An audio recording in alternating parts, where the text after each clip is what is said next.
आपने बहुत सारे लोगों को देखा होगा अचानक से वायरल हो जाते हैं। अभी कुछ दिन पहले ट्रैफिक में भीख मांगने वाली 15 साल के अंजलि अचानक से वायरल हो गई है। ये अंजलि वायरल हुआ है कैसे, मैं आपको डिटेल में बताता हूँ।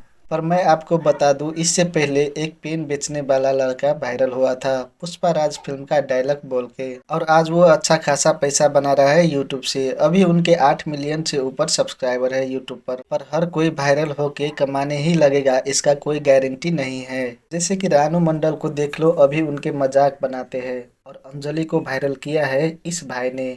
अब मुझे इसका नाम तो नहीं पता है, फिर भी मैं आपको बता दिया। वायरल होने वाली अंजलि सड़कों पर फूल बेचता है और भीख भी मांगते रहता है। ये भाई ट्रैफिक लाइट में गाड़ी रोकता है, अंजलि पैसा मांगता है, पर देखो इस भाई का दिल, बोला चलो नाच के दिखाओ 200 रुपया दूंगा, और अंजलि का डांस डाल दिया इंटरनेट पर, और अंजलि 1-2 दिन में वायरल हो गई। लेकिन सब आते हैं अंजलि के साथ वीडियो बना के निकल जाते हैं। ऐसा ही मजाक कच्चा बादाम वाले के साथ हुआ था। बेचारा का कुछ दिन तो अच्छा गया, आखिर में वही काम करना पड़ा। मतलब कोई तो होना चाहिए किसी ने अभी तक अंजलि को एक मोबाइल तक गिफ्ट नहीं किया है। अरे यार, अब तक तो उनके चैनल पर 1 मिलियन सब्सक्राइबर हो जाना था, जैसा कि छोटा पुष्पराज को हुआ था। अंजलि के साथ अभी बहुत सारे लोग वीडियो बनाने के लिए आते हैं, लेकिन कोई इसके बदले पैसा नहीं देता है। तो आप इस वीडियो को लाइक और चैनल को सब्सक्राइब कर देना। धन्यवाद।